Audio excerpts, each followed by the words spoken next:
Hello everyone, welcome to Analytics by Start Peakers. Today, it's Indian Super League preview, Matchweek 3. In Matchweek 3, first match Northeast United FC take on East Bengal FC, Chennai take on FC Goa in the next one, and then our Saturday doubleheader Mumbai City FC versus Jamshedpur FC and Hyderabad FC take on Bengaluru FC. And to finish off the match week, we have Odisha versus Kerala Blasters FC. Northeast United versus East Bengal.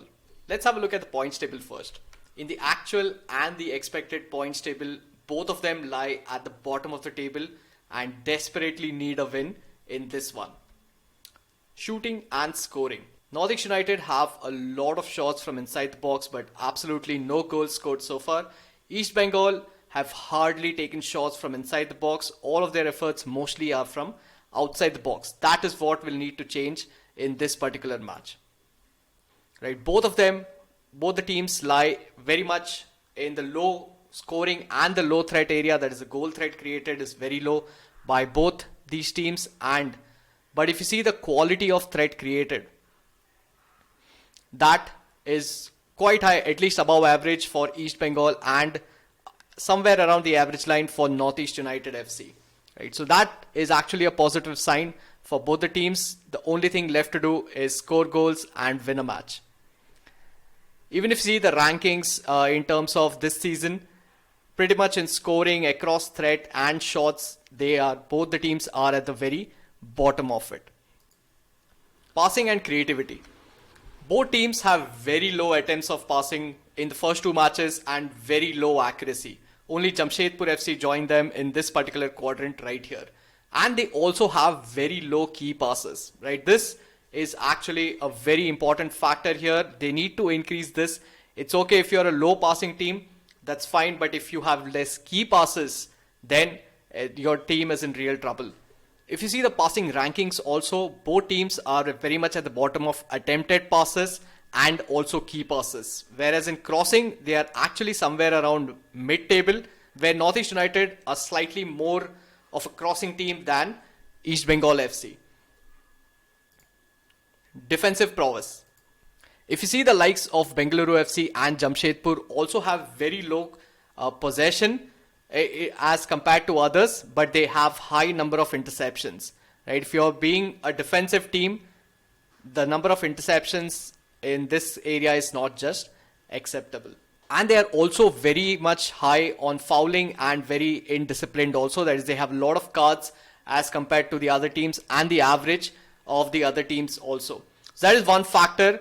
Maybe we'll see a lot of dirty work in this particular match tonight. If you see, given the rankings also, they are top in clearing the ball. That is, they just hoof the ball away from their goal, and 28 times for East Bengal and 21.5 for Northeast United. That is on a per match basis. Interception is very low, whereas the blocking and the tackling are on the very higher side. Both these teams, this shows that both these teams are very defensive, and it's going to be a very cagey affair in this particular match. Goalkeeping prowess. If you see the rankings of the shots faced by these two teams, they have faced the highest number of shots in the league so far. That is almost 15 shots per match for Northeast United and 14 shots per match for East Bengal FC. And if you see, the saves are also the highest. That is the most shots faced and the most number of saves done by their goalkeepers. But still, that is not enough for them to stop bleeding goals. Northeast United have 2 goals per match, whereas East Bengal have 2.5 goals per match. But if you see the numbers on a per shot basis, that if you see the saves done per shot and the saves done and the goals conceded per shot, Northeast United and East Bengal FC are actually doing quite well. Of course, the averages are a little bit skewed because of the ATK Mohun Bagan and Kerala Blasters match. But still, given that also, they are in very good numbers on a per shot basis. Right? To summarize, if they face less number of shots, the probability is, or the chances are, that they will do much better in terms of conceding less number of goals. So basically, it's going to be a very close match because both teams want to win and both teams want to avoid a defeat at any cost. Right? This is the match that they want to win. So The odds are in favor of Northeast United, where 33.5% is the win probability for them, whereas East Bengal have a 25.7% chance of winning this match, whereas there's a 41% chance that this match will end up in a draw. The average scoreline prediction is 0-0 because, as we saw, these teams are very defensive and they would rather have a point than accept defeat against this opponent.